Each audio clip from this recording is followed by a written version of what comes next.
Sometimes you can watch a movie and it makes you go, oh my goodness, what was that? Or it just make you laugh uncontrollably.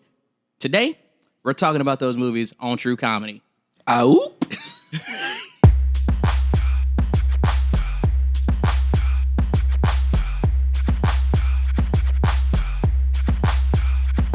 Welcome to True Comedy Podcast. I'm Nicholas Finch. And I'm Kirstan Cunningham. Today, we're talking about movies that have moments or moments in movies that make us just pause for a second, either to cry, to laugh, or just be like, oh my goodness, I can't believe they did that. Or to throw something at the TV, you know, those big aha moments, those moments that sometimes once you leave the theater or from the comfort of your couch, you're like, oh my God, what's just happened?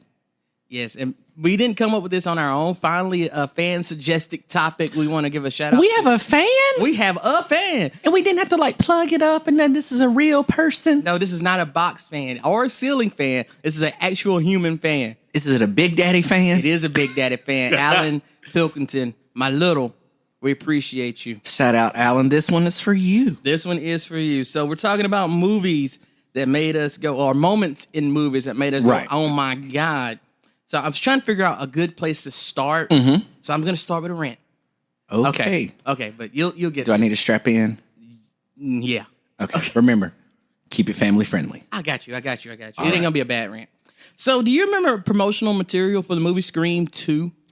Barely, but yes. Okay, so they had all these people on there, but one person featured... I think I know where this is prominently, going. One person featured prominently was Jada Pinkett Smith. Mm-hmm. Okay, so let me tell you... I didn't watch Scream 1 because I don't really care for horror films, but I said, hey, Jada Pinkett Smith, Jada Pinkett, I think she might have been just Jada Pinkett. No, it doesn't matter. Jada was on the poster for this movie, and I was like, yeah, I'm gonna watch Jada Pinkett Smith because she's awesome, man. Mm-hmm. Okay. Was it a setup? It was a setup because guess who didn't make it past the opening credits?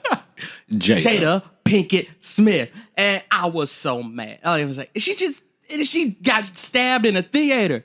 Oh my goodness. It was so infuriating. I'm like, nobody's helping her. And she's just dead. And then Scream 2 comes on the screen. I'm like... No, you mean literally the opening credits. No. Like she didn't make it past. The title card. The title card hadn't come up yet, Kirstan. Have you never seen this? I haven't. I don't. I hope it's on YouTube. If you can, I need you to find I'll this find and it see online. it for yourself. I'll find it. You need to see how infuriating that is. It's like, you remember, she's right there. She's like on the front of the poster. I just know she about to be somebody who matters. And then bam, she dead. Nick. Oh, spoiler alerts for everybody who hadn't seen any of the stuff we're talking about. I guess it's too late for that. But Nick, is she the only brown person of color in that movie? I don't even remember. I was You were mad. so livid. I was so mad. Well, because for some reason, we got to die first. I got another movie like that happening that's coming up, but I'm going to let you go ahead and go. Okay. So I went the same direction you did with your list, except I may have overthought everything that I put on my list. So y'all just be prepared. There might be a little less comedy, but a lot more Kirstan in these. So if you know me, you know one of my favorite movies of all time is The Color Purple. Mm-hmm. And so just that whole movie was just full of moments where I was just like, those type moments in the movie. But let's just say when Miss Sophia is pumping gas and the old mayor's wife comes up to her and just all up on the kids and just squeezing on her cheeks, and Miss Sophia ain't having it. And when she goes at the mayor's wife, it messed me up because next thing you know, Sophia getting hit in the head with the butt of a gun and knocked out. And then she's locked up, and then later in the movie she come back. And it just kind of just set the tone of everything that I love for The Color Purple, because I sat in that jail till I nib out there rot to death. It ain't nothing better in that movie than, time to go. Time to go. Right. And I use that all the time. If I'm leaving work, time to go. Time to go. I remember the first time I watched it, because I would never watch it. Mm-hmm. Petty reasons. But so I finally saw it. And I said, time to go. It's a great movie. We did. Because we thought you were dead. I'm like, what is this? I And that whole time, It's just a good movie. Shout out to Steven Spielberg. Even the book is a lot better. The movie's great as well. Oprah had great performances. That whole movie is just great. No such thing in my world as the book being better than the movie. I'm sorry you can't read. I can read. I just don't like to, which is funny because I write for a living. Literacy. It's essential. Okay. So we got another dead person who featured heavily in advertising. So in about 2007, this movie, I think the promos for it were in 2006 and it came out in like early 2007. So this movie called Stomp the Yard. I know where this is. Nick, I'm having a strange case of deja vu. I feel like we may have talked about what you're about to talk about on a previous episode or something that may be unreleased. No, something definitely unreleased. Okay. Because here we are watching the promos and we say, hey, here's Columbus Short. Hey, here's Chris Brown. Yep. Chris Brown is right here, featured prominently in all these trailers. And I'll be darned if Columbus Short, what is his name? What is his name? It doesn't matter. If the Columbus Short whole motivation for going to college and stumping the yard wasn't the death of Chris Brown. So you mean to tell me we have this super talented dancer who would have been perfect for anything they were going to do while stumping the yard? You gonna kill him? Yep. And leave us Columbus Short? What? Why? Why would you even feature Chris Brown? Dude, I don't know. Why? Oh, to get butts and seats. And same thing with Jada. It was very, very effective because I'm sitting here thinking I went to see the movie because I was like, oh, Chris Brown. Did you run it to the? You can't run it to the theater? No. Okay, good. Anyway, I went to see this movie. I just knew that Chris Brown was finna just be spectacular. This is before he was, this was early Chris Brown, early in his career. Yeah, this is before he tried to do like Michael Jackson and beat it. But anyway. No, you didn't. But we're not making jokes about domestic abuse. Well, no, just making jokes about Chris Brown, yes. So, and Nick can do that because it's light skin on light skin. Yeah, he used to be the president of the Light Skin Coalition. But he was traded. We have now accepted The Rock as president. Dwayne The Rock Johnson. Since he's accepted his blackness more, we have accepted him as our president and leader. Good. Might just make him king and be done with it. But anyway, yes. What can he say except you're welcome? We made it one movie in before Disney reference, y'all. We went 1-1. Disney. Wow. But sorry, the floor is yours. Nah, that's it. I got it. It's just Stump the Yard and like Chris Brown's death. And the way he died, he kind of went out like a punk. Just, that's it. Bye, Chris. So, Kirstan, now that we've officially stomped the yard, what's on your mind? Punishment. Took a turn, didn't it? Tried to tell you I thought too hard on this. Clearly. So I'm going to take it back a few years. And by a few years, I mean a lot of years. We're going to time travel back to what I feel is the only Punisher movie that really actually works. It's the 2004 Punisher with Thomas Jane. Now, for those of you who don't know, Punisher's kind of like this dark anti-hero in the comic book universe. And basically within this movie, Frank Castle, who Tom Jane plays, he's an FBI agent. John Travolta is this big mob boss who kills his entire effing family. Oh, okay. Just kills them all. So the Punisher, Tom Jane, is on this mission to just get revenge, and he's slowly taking down John Travolta's character, Howard Saint, taking down his mob enterprise. Right. Well, Mr. Howard Saint ain't having none of that. And so he sends all these goons out to kill him. So it's like one after one after one, kind of your typical, stereotypical Saturday morning cartoon type thing where, oh, this bad guy doesn't kill him, so I'm going to send another bad guy, and then another bad guy, and then another bad guy. Another one. Another one. Well, the part of this movie that made me just say, ooh, was when this big kind of Russian-looking dude is sent after Thomas Jane, and he's literally just throwing him through the ringer, throwing him through walls, beating him. Like he throws, at one point in time, the Punisher throws a grenade at this man.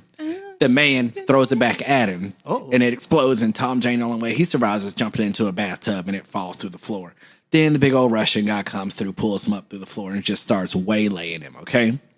The part that got me was the part, maybe I saw it coming, maybe I didn't. It could have just been me thinking how I would have survived in the situation. There's a humongous paper cutter there. Okay. Tom Jane decides to take the massive blade off of that paper cutter, raise it above his head, and land it square down the middle forehead of old buddy. And he goes, night-night. And I remember watching that, I was like, dang, oh my God. Let's rewind that and do that again. Not because it's morbid and macabre. It was just it was hilarious because you just saw sheer desperation. I think the director of that movie at that time did a really awesome job of making that gruesome scene kind of comedic because like the Russian dude's eyes roll funny in his head. He makes his weird noise while he hits the ground. So it worked. Well played. Well played. Kudos. Said macabre. What you mean, Mac Bray? Go to sleep. Okay. You need to go home right now. Okay. Let's talk about death some more. Okay. So, there's this movie about how much do you really value life. You think you want to end it, but you find out really you want to survive. Okay. I think you know this movie as Saw.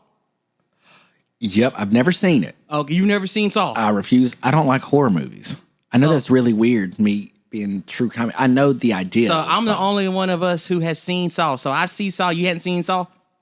You had no eyes on Saw, so you hadn't seen Saw. Anyway, Saw. So once again, you can go home and go to bed now. I am going to right after we finish recording. Thank you.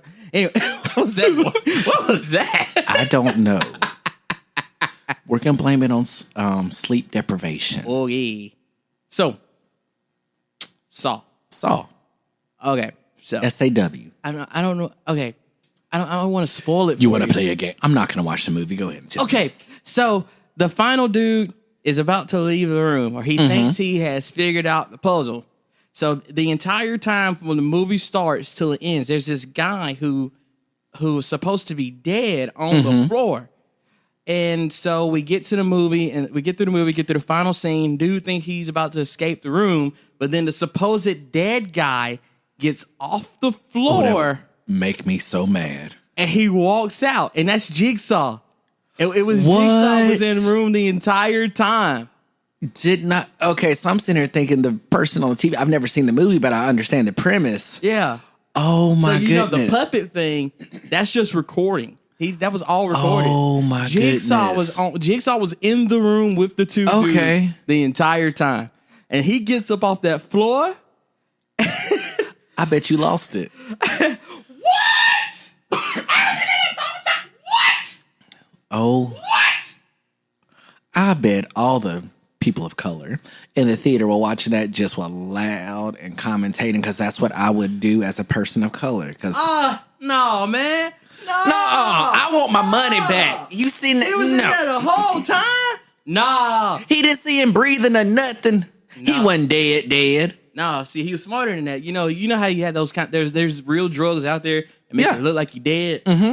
That's what he had taken. So same stuff Tupac took, and that's why he on an island somewhere with Biggie and Michael Jackson. They ain't dead. Biggie dead. I know. These are all jokes, Nick. Okay. Now we can make fun about Tupac, but no. Biggie is dead. Okay. He's super dead. Okay. What you got? I don't even know, man. I don't even know. Okay, so there's this other movie. Came out in 2009. Like I said, we're time traveling. Just back 10 years this time. Do you remember this movie, Ninja Assassin? Maybe not. But it's okay if you did. Some people listen do. Well, this movie came out on November 25th, 2009. And basically, a ninja. Ooh. Which they don't really say the name. Was he black? There. Oh, it was. Oh no, just a ninja. Not okay. Gotcha. Go ahead. Continue. Really? This movie is called Ninjas. Well, never mind. If you change ninja to another word, it does make it a lot more comedic. That's the joke I was making. Okay. Ninja. Ninja. My ninja. A ninja, Razu, is a member of a secret clan of assassins known as the Ozuno. I had to say it like that because every time I say Ozunu, I've always said it. Ozunu. And look, that's how they say it in the movie. Just like that. Every single person Ozunu says Ozunu. Basically, he was a member of this clan of ninjas. They killed his best friend. He's on a mission to tear down the clan. But at the same time, a Europol agent, Mika, played by the awesome Naomi Harris, is kind of trying to take down this clan and finds Razu and all this stuff. Ends up they're trying to kill her and him. Nick's want to make a clan joke because I keep saying the word clan, talking about ninjas. And later it's going to be even funnier once we get to the rest of my list. But basically, the big final battle, okay, Razu is going to kill his quote unquote father, who's the head of this Ozunu clan. Mika gets stabbed through the heart with the knife, and we think she's dead. But lo and behold, her heart is on the wrong side. I have seen this movie. And she's not dead. Yes. I remember now. And I just remember, gasp. I should have known because they foreshadowed it a long time ago when he said her heart sounds different. Yeah, because it wasn't there. It wasn't there. That was good. Yeah, that was good. Ooh. So that was that one. That's good. I like that. Thank you. Okay, so I'm going to go with a romantic drama real quick. Yeah. Ooh. Okay. So, have you ever heard of the movie The Vow? Yes. Have I watched it? Nah. Okay, so, everybody... Actually, I lied because it's on the house. On the wife's movie shelf. Oops. Well, I've seen this movie and my wife hasn't, so take that for what you will. Anyway. You like your rom-coms. Well, this isn't a comedy. This is a drama. Oh. Okay, so it stars Channing Tatum, Rachel McAdams. I'm going to call her Regina George going forward. Okay, so Channing Tatum and Regina George they just got married for 3 months. Uh-huh. All right, so she unbuckles her seatbelt, for a little romantic moment. That movie. And they have a car accident. She goes into a coma for a few months. She goes into a coma. Oh, okay. She goes to a comma, pause, coma. You get it because a comma is a pause. Yes, okay. I got it. I just had to explain that joke for our non-English people. So she goes into a coma, and she doesn't remember who. She has amnesia. She doesn't remember getting married. She didn't remember meeting them. So the husband has to work to try to get her to fall back in love with him all over again. And her family is just making it difficult. Like, everything about this is just being done difficult.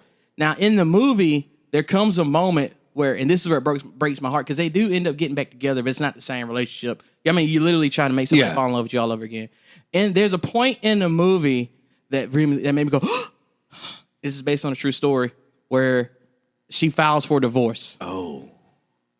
And when I tell you my spirit was broken, son. Did you cry? Because you want to cry right now. When start talking about divorce, that junk. Jason Samuels broke up with Regina George and you wanted to cry. Who don't know that reference? Who's Jason? Oh, do you say Channing Tatum? Who did you say? Jason Samuels? It was a Mean Girls reference. It sure was. I hear it now. How did you miss it? And you call yourself a fan. I didn't hear what you said. I thought you said... you could have had a bet. I thought you said something else. Non-committal. But yeah, I mean, they end up staying together. In the real life, they stay together. Although the real life couple actually got divorced in 2018 because the real life Channing Tatum cheated on her. I do recall that. Yeah. So, I mean, the story was very heartbreaking, and then in real life, it's just normal because that's what people do.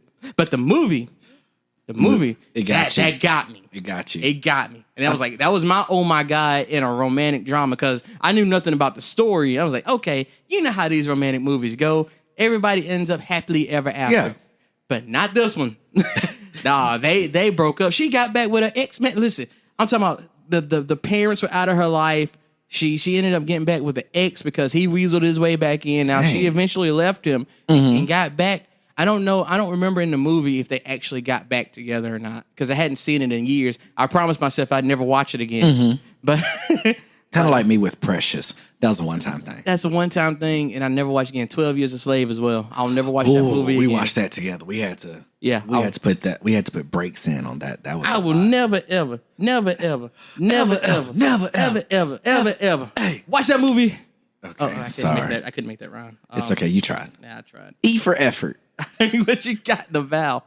Yeah, you can beat the vowel. E for, some people, most folks say A for effort, even though, that doesn't make sense. But you'll give me the E for the word effort. Yes. I appreciate you. Because I've been waiting a long periodical time.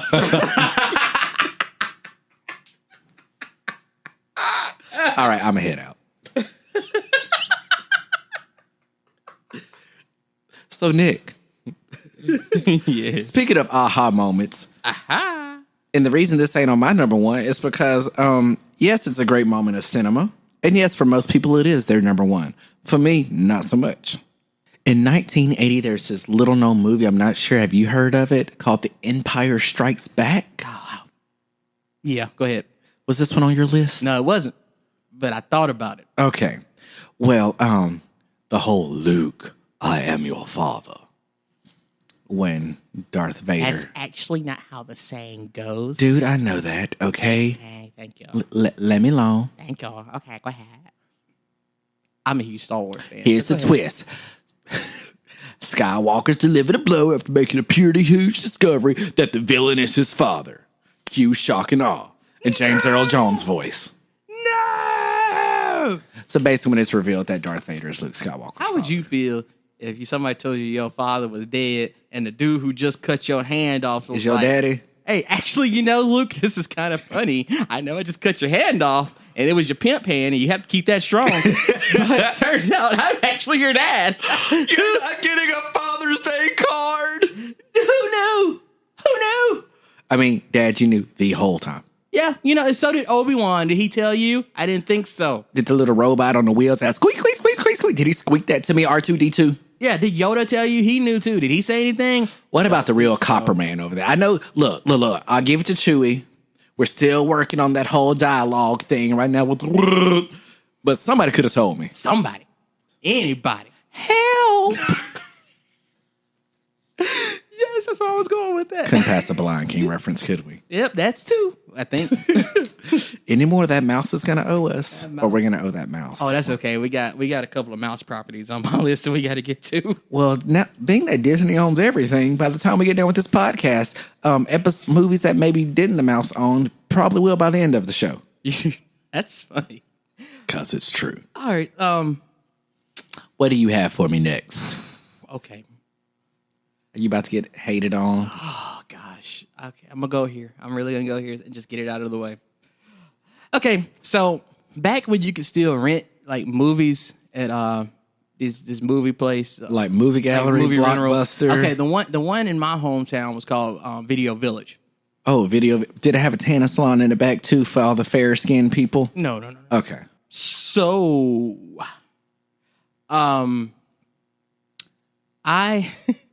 I rented this movie because I heard it was super critically acclaimed. Uh-huh. And I was like, well, I'm going to try this out and see what it was like. Because, it was about cowboys. I'm like, okay, got cowboys on it. Super critically acclaimed.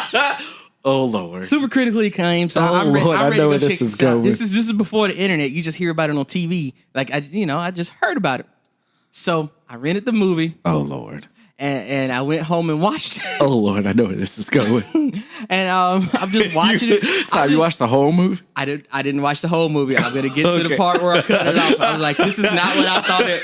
This is definitely not what I thought it was. Okay, so I'm watching this cowboy movie. I have a feeling you were watching Django. No. It's worse than that. I know that was a joke. Okay, so I'm watching this cowboy movie. And I'm thinking to myself, man, this really isn't entertaining. Like, I wonder why folks love this movie so much. Like, I was expecting more cowboy things, so some shooting and some death. And so these two friends go on a camping trip. And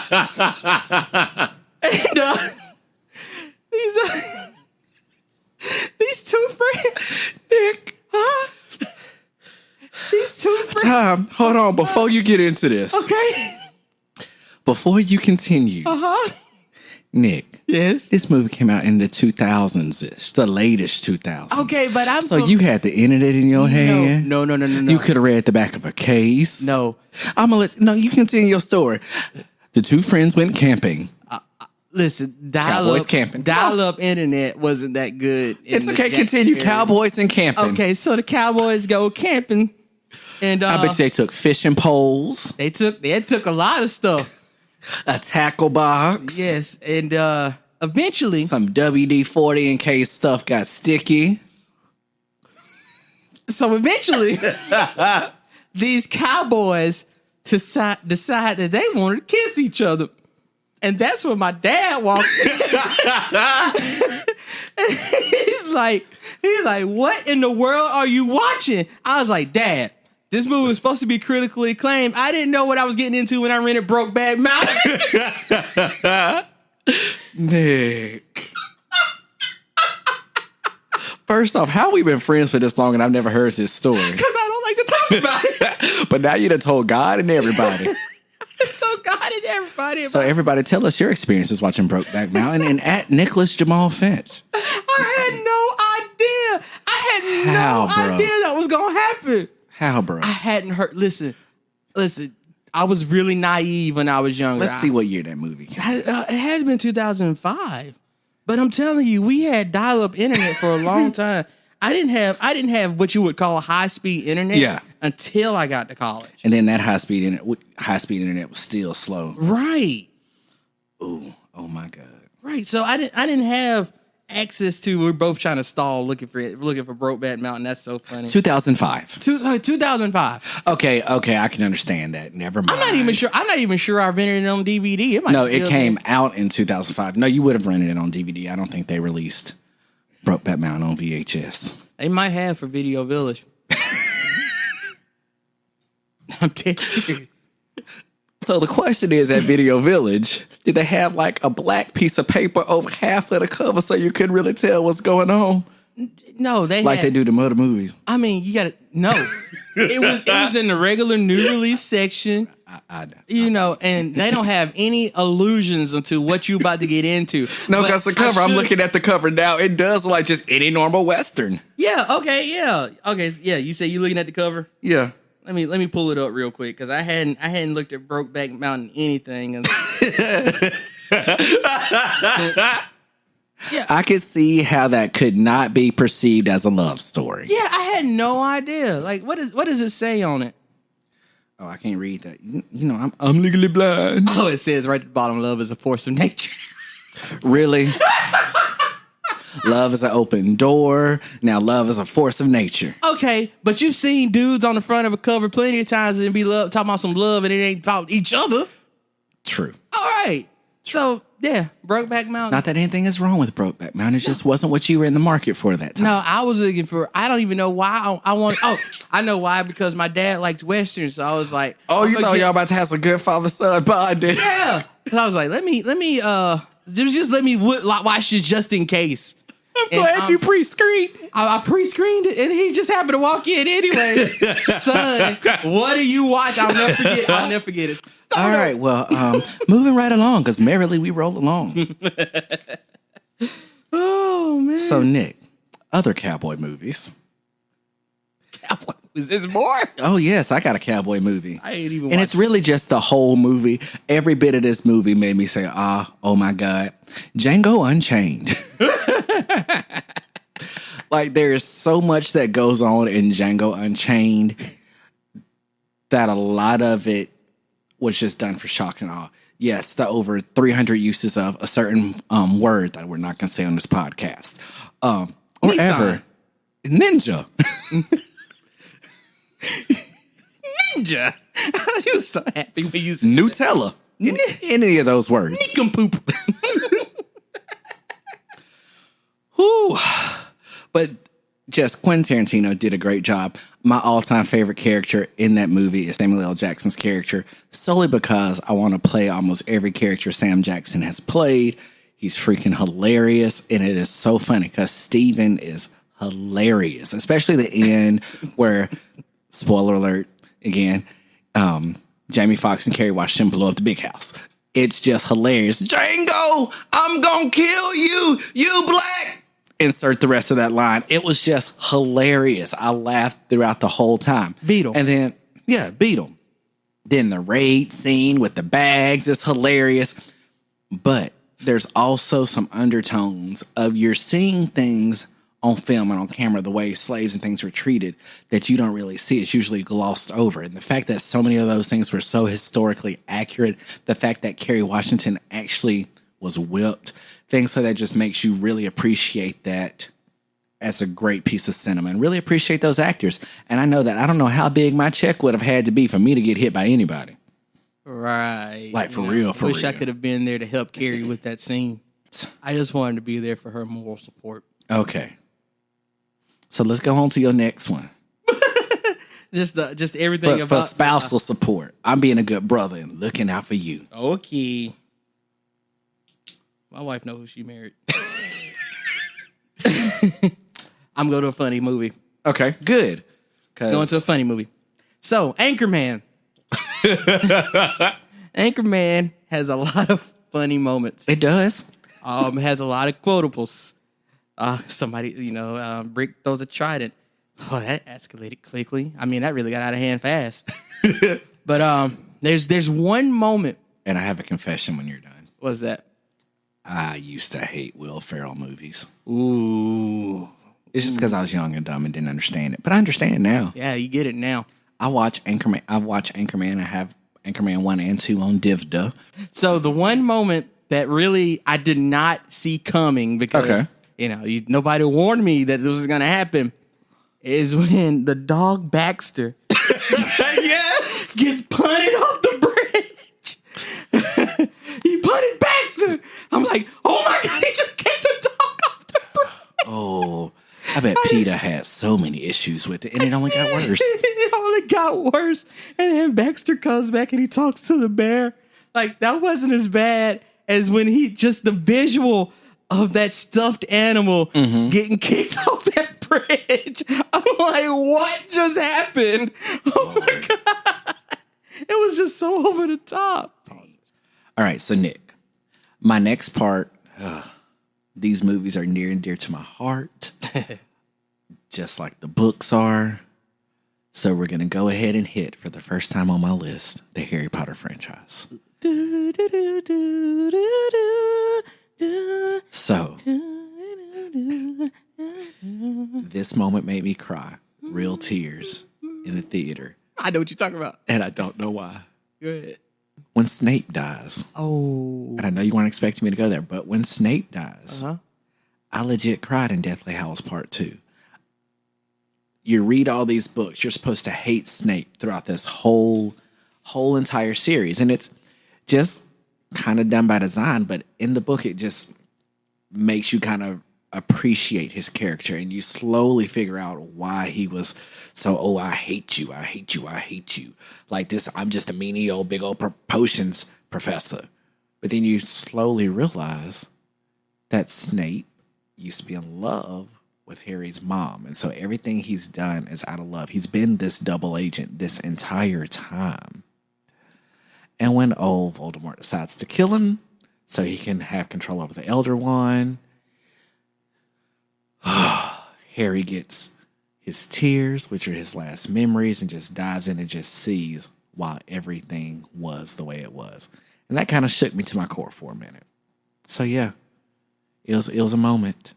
Okay. So I'm gonna go to something that when Alan was talking to me about this topic, this is something he kind of named specifically, but it's also on my list because this is one of the funniest things that I have ever experienced in a theater. Okay, so we're watching Other Guys. And again, lots of promotion. You have Samuel L. Jackson, Dwayne Johnson featured heavily in this promotion. Yes. I'm sorry, I'm laughing already because But when they get to that top of that roof, yep. and Rock says, aim for the bushes. Samuel nods and they jump and then that music. There goes my hero. Watch him as he splat. Yup. They land face first on that concrete. Oh my God. I hollered because it was hilarious. Like, I have not once seen that scene without laughing. There goes my hero. Splat. and you just think there are so many big names in that movie. I really thought they were going to be in there longer, but I was not upset that they were. Like, they went out in great fashion and style. I was thinking to myself when I was watching, like, when it first comes on, because I think they're in there like 10, 13 minutes. Yeah. Like, and it's not a short time that they're in there, but I'm like, these are really two huge personalities. How is Will Ferrell and Mark Wahlberg, how are they going to make this work? Mark Wahlberg. How are they going to make that work? And then they just kill him off in the most hilarious fashion. And that's just movie magnificent. I loved it.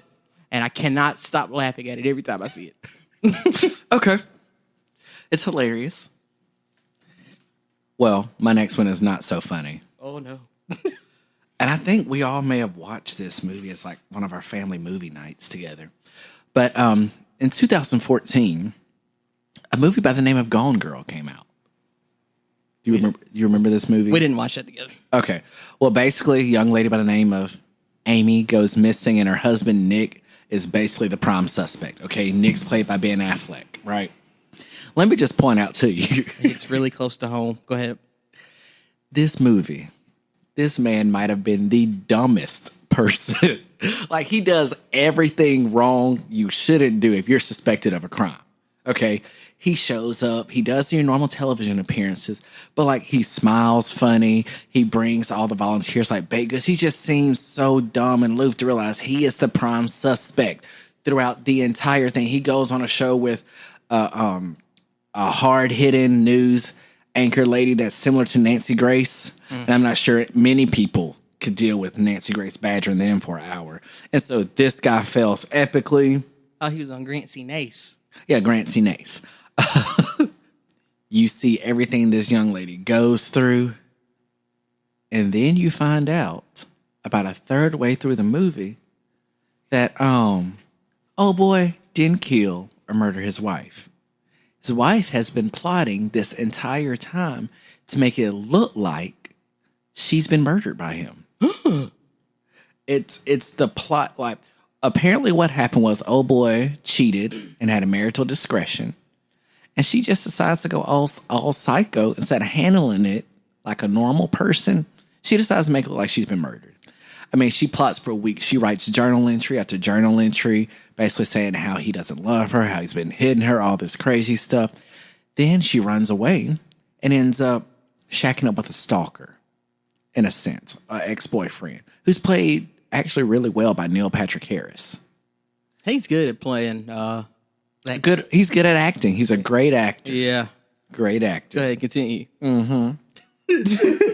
He's good at playing. But like, let's say old boy's being interviewed. He doesn't know his wife's birthday. Like, he's just dumb. Okay. But old girl, she's run off to live with Neil Patrick Harris's character. And then all of a sudden, she doesn't like the way things are going. So she kills MPH in just the most gory blood scene. Like, they're in the middle of doing things married people do. And she kills him. Paying bills? Yeah, paying bills. She kills him. Just sitting right there paying bills online. And the way the movie ends, spoiler alert, is she walks up to the house dripping in blood, saying that she basically was kidnapped, and she makes everything out to being over the stalker dude. And they live happily ever after. No.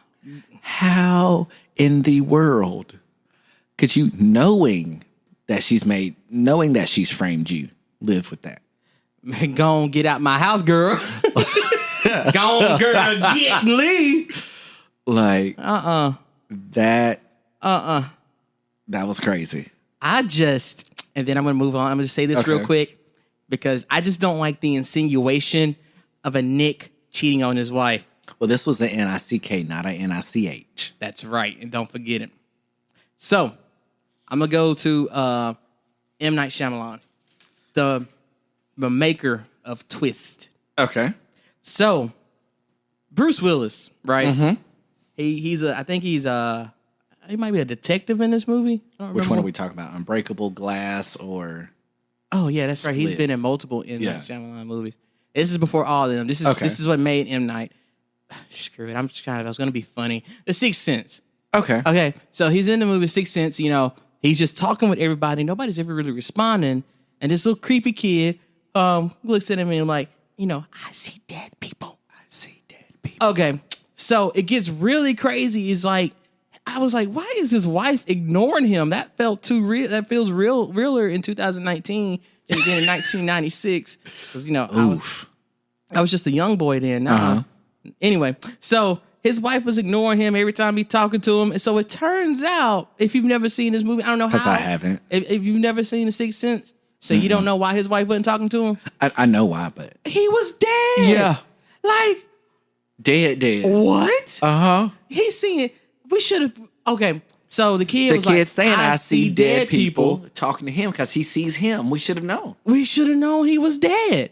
Mm-hmm. Because he gets attacked at the beginning of the movie, and then they just move on, and his wife is just always upset.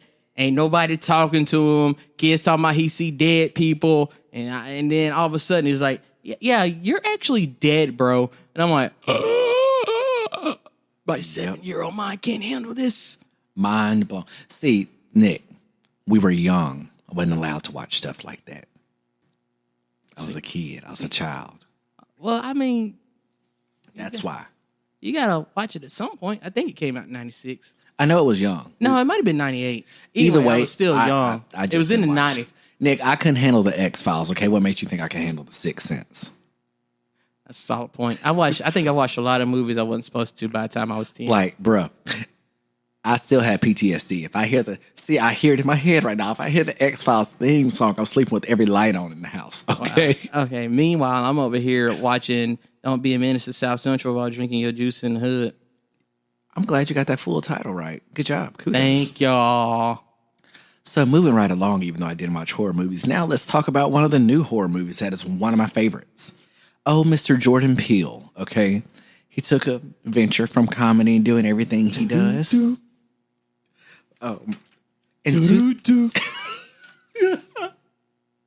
Nick, we're trying to make money, not pay people money for using their songs, okay? That's true. Just because you got 5 on it in 2019, Jordan Peele released Us. Oh, next time we all get together with our wives and stuff, I'm gonna do that sound, and I want you to watch how mad Whitney get. Okay, just watch. Just watch. I'm gonna go do do Nick. Just watch. It's gonna be too funny. Well, we could have Bluetooth speakers around the house. Just randomly have it playing. Do. Yes. What is that? Oh, we all gonna fight it that night. That's gonna be hilarious. But basically, long story. Spoiler alert, because I know Us came out this year, so some people may not have seen it. You've been living under a rock. Yeah, we don't talk to them. This is about us. Lord. Okay, basically, singer. Us begins with a little girl named Adelaide wandering off from her parents and entering a spooky beachfront fun house where she's met with her doppelganger. When her parents finally locate her, she's unable to speak. Fast forward a few decades, and Adelaide, played by Lupita Nyong'o, I may have said that close to right, is all grown up, though she remembers the day all too well. Her husband, played by Winston Duke, M'Baku, suggests going on a family vacation to the same beach. They reluctantly agree. Before long, she realizes she should have listened to her gut. Basically, all these crazy people come out, start killing folks, and they're all doppelgangers and try to take everyone's place. Okay? Let's fast forward to the very end because the family has defeated the bad people. Everything's good. They're reunited. But no. It is revealed that the bad person, Red, has been living as Adeline for decades, and the real Adelaide was trapped under the boardwalk. Do. So basically, the person you thought was the hero has actually led a revolution of the actual bad people so she could take her place back. How crazy. Just rides off into the sunset. Y'all, when I saw that, I lost it. Every bit of it. It's like, no, we've been rooting for the wrong person the whole time. Oh my God. That's funny. That's a funny scream. But yeah, Like, okay. Yes. I was shook. I'm still shook now. I'm shook thinking about it. Yes. Bruh, that evil grin that she gives her son Yes. while they're in the car. The fact that, like, there's little Easter eggs where she can't clap on beat. I just thought I thought Lupita was the one black person in the world that had no rhythm when they're trying to snap the songs. It's just one of those things of being one of the tethered where she just doesn't get certain things. And we're exposed to the fact that Adelaide, like through the movie, we know that Adelaide is a dancer. Yes. Like the original Adelaide, she knew how to dance, and this one doesn't even have rhythm. Right. Okay, what happened? And it turns out it's a different person. Her. It was that twist was something we should have seen coming, but it happened. We were looking for we were trying to figure out what is up with all the bunnies. Where's the bunny? Where's the bunny? Where's the bunny? Anyway, listen to me. My favorite thing, when they have the fight and Adelaide and Red is just dancing and juking. You know why? You know why? Look, she deserved a award for that performance. How can you? It's like the Yi Yang twins making a whisper song. How you can whisper out the whole song? How's she gonna talk? Hey, how you doing? How's she's gonna talk hoarse like that? I can't even get my voice to do that. She knows her instrument. Oh my goodness, man. I just love that movie. We could have a whole podcast on us alone. We could, but we would need Jordan Peele on it. Yes, and maybe we get us to that 30,000 listeners mark. But you know what? It is very interesting that you mentioned Winston Duke. Because this is, and you mentioned as M'Baku. Yeah. Because the very next movie on my list is Black Panther. Okay, there we go. How crazy was that? It's like we're in sync. Or Backstreet's Back. All right. So, but it does feel a little like 98 degrees in here. I couldn't do another one. What? Oh, I can't think of another one. Because you're sleep deprived. Oh man. So in Black Panther, we are introduced to Killmonger. Hey, Auntie. Hey, Auntie. That's the pettiest line. So Killmonger is like, so I get the challenge for the throne, and like T'Challa was real smug about it. He's like, yeah, I mean, it's your right. So they get out there and they strip T'Challa of the dang on the Stop. that street the Black Panther have been stripped away. So odd-shaped herb. So they take the Black Panther. And what comes next? The Forrest Whitaker eye? Besides the Forrest Whitaker eye was the most shocking cinema moments of 2017, 18? No, 18. Some year. It was 18. Okay. 2018 that I did not see coming. T'Challa got his butt kicked. Oh yeah. He got handled. And then when they threw him over that waterfall, son, I was like, oh, he dead. The street that the odd-shaped herb was stripped away. And I was like, oh my God. What? Yeah. You was Black Panther for 2 weeks, bro. You was king for 2 weeks. How do you should have made Shuri Black Panther. How do you as a Wakandian or a native of a resident of Wakanda, how do you recover from the fact that you lost your king? 2 weeks later, his son gets king. 2 weeks later, he gets thrown off a waterfall. 2 weeks later, y'all get evaporated. y'all get dusted by Thanos. I was like, this has been the worst 6 months of Wakandan history. Wow, I didn't even think about that. All because he went to a summit. The king went to T'Chaka went to a summit. I'm like, everything just like boom, boom, boom, boom, boom, like all in a 6 week span. I didn't think of the chronological. You didn't think they waited a long periodical time. They waited a long time to. They waited a long time to integrate culture, the technology with the rest of the world. And the moment they did, they died. Dang. Should have put Oprah in the movie. Should have had a V8. Okay. Well, Nick, we're going to go to my number 2. Ooh. And so there's no secret Kirstan has a fascination with true crime. Mm-hmm. Right? Right. So I'm going to talk about a moment in cinema history that's just really fascinating me, okay? There's this movie that came out in 2009. You know I got to keep going back to old stuff because I'm old and ancient. Body's frail and feeble, but not really. So there's this movie called The Orphan. Mm-hmm. And so the plot centers on a couple who, after the death of their unborn child, adopt a mysterious 9-year-old girl named Esther, who starts displaying some disturbing behavior. Pause.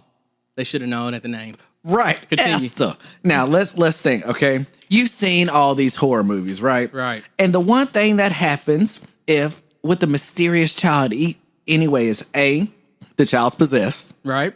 B, the child's evil. C, the child's just straight up freaky. Right. What happens when it's kind of just the perfect suicide cocktail of crazy? Guess what happens, Nick? What happened? Esther is actually a 33-year-old psycho lady. I've actually never watched the movie, so... Oh, God, The Orphan is awesome for that reason. Like, you just see Esther playing and all this happy-go-lucky stuff. Then you see her start doing creepy stuff like eyeing her daddy, down giving her daddy Nala eyes. You know the look. And just rolling around in daddy's bed, doing all this creepy stuff, getting mad at mom's attention. It's because Esther 33 and want the business. Now, the reason this is number 2... Was it like a car dealership? Like what business do you mean? Daddy's selling stuff. Oh, okay. Like strange fruit. What does he sell? He's in the world's oldest profession. Oh, okay. Okay, line. Nick, this is a family show. I know, I'm just messing. Okay. I just want to see how much more creative you can be. Go ahead. I can be more creative, but let's fast forward to 2019. Like a few weeks ago. Oh. An Indiana couple is accused of abandoning their adopted daughter and moved to Canada. Why? Because the daughter they adopted, they believe is actually a 25-year-old woman. Oh, my God. This is in real life, Nick. Authorities said that Michael and Christine Barnett legally changed this girl's age from 8 to 22 before leaving the country because she started basically exhibiting all these crazy things. They went to doctors that gave like bone density scans that say she's way older than an 8-year-old, but then now doctors are saying they aren't. They got her an apartment, we're paying her bills because the daughter admitted to being 22. Now, come to find out, they're saying she isn't. No one really knows how old this girl is. And now the parents have been arrested and are in jail awaiting trial for abandoning a child. So, yeah, that's some craziness. Heck no. Heck no. Like, hospital records in 2012 showed that she was 11, but in 2010 showed that she was older than that. It's just been this whole back and forth. And now, here's the crazy, another family has adopted her. I don't care how old she is. She ain't coming to my house. Like, are any of these people what you would call... They are fair-skinned. Okay. So, my final movie came out earlier this year.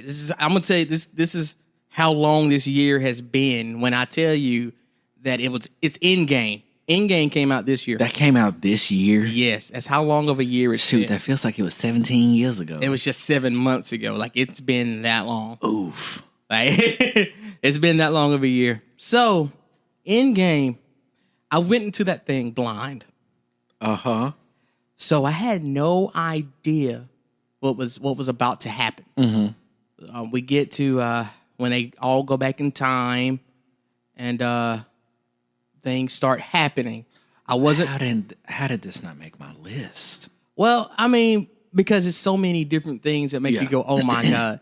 Like, but I'm just gonna hit a couple of points in here that just were like ridiculous. Okay. Oh my God! Moment number 1: Black Widow dies. Mm-hmm. So, what the crap? R.I.P. Why are you killing people? Why are we killing Avengers? Oh God, by Scarlet. Why? I mean, come on, man! You had to kill the prettiest Avenger. Oh. I don't care. I don't care if Clint has a family. He is not Scarlett Johansson. Right. You can't kill Oh, you kill her knowing there's a whole Black Widow movie coming. And now we know it's a prequel, but oh man, you can't kill Scarlett Johansson. That was just so sad that we didn't get to see her no more. Anyway, fast forward. So we get to the fight, and the fight to end all fights. Thanos gets his hands on the Infinity Stones, and then Iron Man goes up to him, and Thanos is like, "Yeah, I'm inevitable." Snaps, nothing happens, and then Tony has all the stones, and he goes, "I am Iron Man." Snap, everything gets fixed. What's wrong with Tony? Tony, you okay, dude? Tony is over there dying. Angel, Kirstan. fly away. Kirstan. Tony died, man. When I tell you, I was more. You raised me up. Shut up! So I Shut up! Let me talk. mountains. When I tell you that I was furious, you need to ask there. Whitney. No, you were there. Were you there when I called my mom? Oh no. No. Okay, so we were leaving the theaters, and I called my mom. We were coming from Meridian, and I'm telling you, I wasn't cussing, but I fussed for 20 miles about how mad I was that they killed Tony. How you gonna kill Tony Stark? I went to the movie theaters like we knew somebody was gonna die. I was like, well, it ain't gonna be Tony because Iron Man is the most marketable person they have. I mean, they killed Captain America. His contract finna end. That makes sense to kill him. Tony's had ended too. Did you not know that? I did know that, but I figured if you were gonna kill one, you could kill one who isn't as marketable, who has the connection to. My thought was thinking he has a connection to Spider-Man, so he can't die. Like, you're not going to kill Tony Stark because Spider-Man. You're not going to kill Uncle Ben and Iron Man. But you forgot Disney owns them, and Disney loves killing off a parent figure. And when I tell you, when they killed Tony, listen to me. I'd never been more upset at anything that happened in a movie in my entire life. Mufasa dying didn't upset me. That was sad. This angered me. Hulk smash. Yes, basically, I was so mad. Whitney was work. Whitney didn't go. Sometimes when we leave Meridian, come back, Whitney will go to sleep. She did not go to sleep on this trip back because I was so mad. She was like, Lord, let me make sure he don't drive us off the road. He mad. Like, I've seen an episode of Snap before. We can't do this. Like, let me stay awake. And she went to sleep when we got home. But man, I'm telling you, it was rough. I was sad when it happened. And I'm like, how? Why? The caucasity, audacity of these fools. Yeah, and then, Tony, and then Captain America got to go back and be with his boo. And okay, so let me get this straight. Captain America gets to go back and be with his boo, but Tony got a whole daughter. They made a fatherless child. Disney. Go ahead. Disney needed a new princess. Go ahead. You don't like Iron Pepper? Am I just rubbing salt onto your fat Thor wounds? That was the good thing about them. It was a lot of good things, but I'm telling you that. I'm sorry. Tony dying just got my blood pressure up. I just hate to think about it. Spoiler alert. Okay, then. Well, Nick, hopefully this will put a smile on your face. Please do, because I'm pretty sure if it's what I think it is, I'm laughing already. So, my number one, just aha moment. And it's because, y'all, I feel like a horrible person for laughing at this in the cinema. Yep. Dobby's death. In Deathly Hallows Part 1. Oh, my God. And let me explain to you why I'm laughing. It's not because Dobby died. It's because of one line that I really think was improvised. That was amazing. After Dobby rescues everyone from the Malfoy Manor and Bellatrix Lestrange chunks that knife, they apparate and they land on this stony beach and Dobby's there with a knife in him. He dies. Luna Lovegood's like, maybe he's sleeping. Y'all are hollered. Like, everybody else in the theater is crying. I am laughing. And I'm right there with you. Like, we can't stop laughing. And people looking at us like we strange. no, this is hilarious. Do you not understand what just happened? She like, oh my goodness. That was one of the best delivered lines to me and forever, because she's literally there serving her purpose. Everybody thinks she's crazy. She's not. You've seen her character arc to where she becomes a very prominent figure.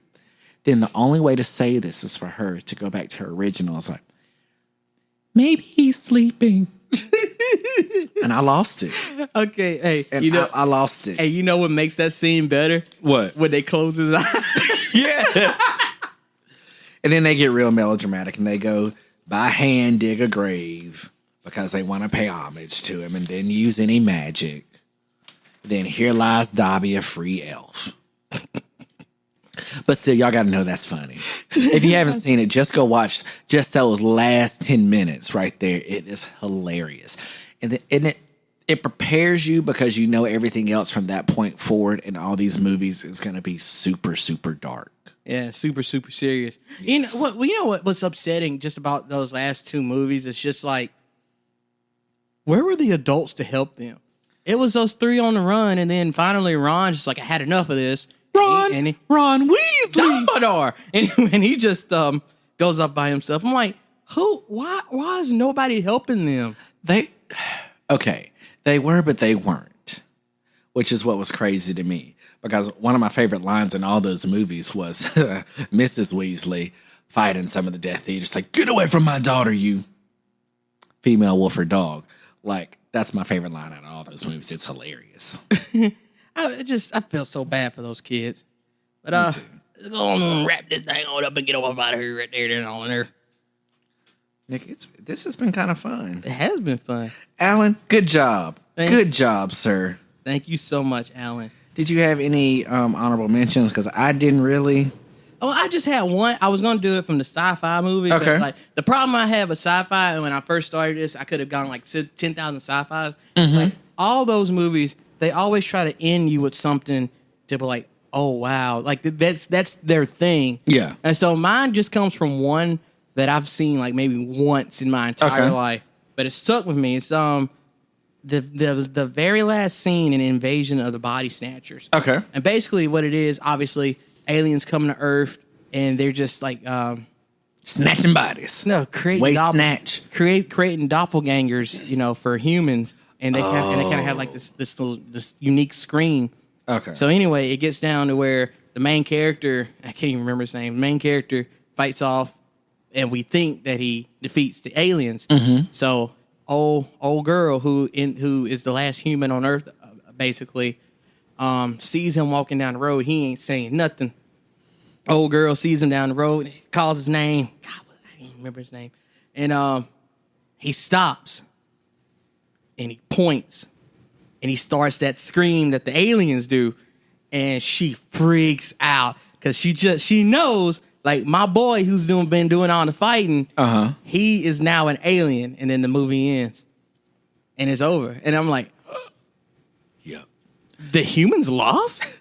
That same thing with Planet of the Apes. Though. It's like, okay, so dude gets away, and I'm talking about like the original Planet of the Apes, and he comes up on the beach and he sees the Statue of Liberty, and then you sit here thinking like, oh my God, they're on Earth. He lost. Like there's no coming back from that. Like, where can you go? You lost. Huh?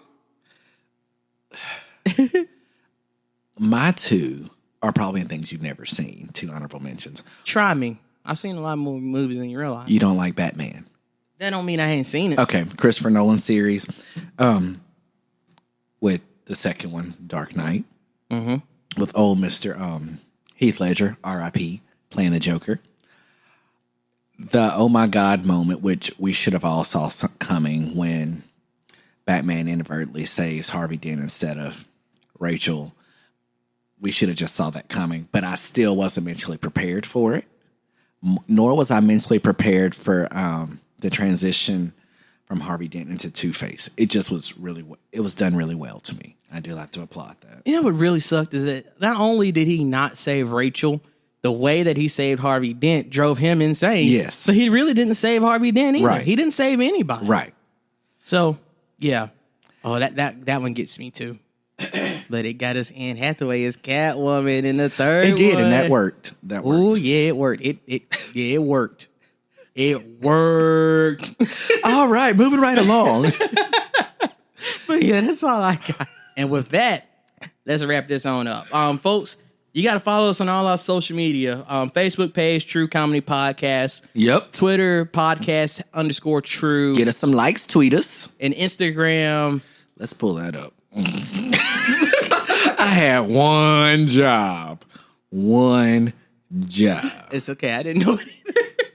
Lord. How we got our Instagram for our show? We don't even know the name of it. Because I just post to it automatically. This is crazy. Follow us on Instagram. That is True Comedy Podcast. Is that one username? Just fill it all in. True Comedy Podcast. Also, we love hearing from y'all. Comment, talk to us, text us. If you're listening to us, screenshot us and put us on your stories. Just tell everybody about True Comedy. It has been a great ride.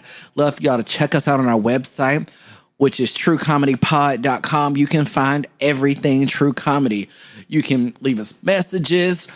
You can figure out about other projects we're working on, because guess what, y'all? We got some things coming up. Some really awesome things. You'll see other podcasts that are joining our network. Just check us out, y'all. You can also leave us a voicemail if you want to appear on one of our future episodes. All of that is right there in those show notes. Take the time to just scroll up or click on that album art and figure it all out. Leave us a voicemail, y'all. And we got to thank Mr. Damon Collins for letting us come in and record here at 96.3 radio station. Here in Livingston. Right, yeah. We're here random hours of the night, so yeah. Thank you. Thank you for thank you for giving us a key. You're a very brave man. Amen.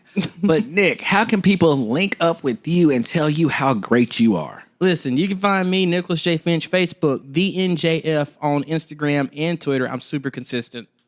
Yeah, and I'm not. So Kirstan Cunningham on the Facebook. And you can also follow me at Kham Speaks on, guess what, Twitter. And then everything else is at Kham Cooks on the Instagram. But y'all, this has been True Comedy. Later.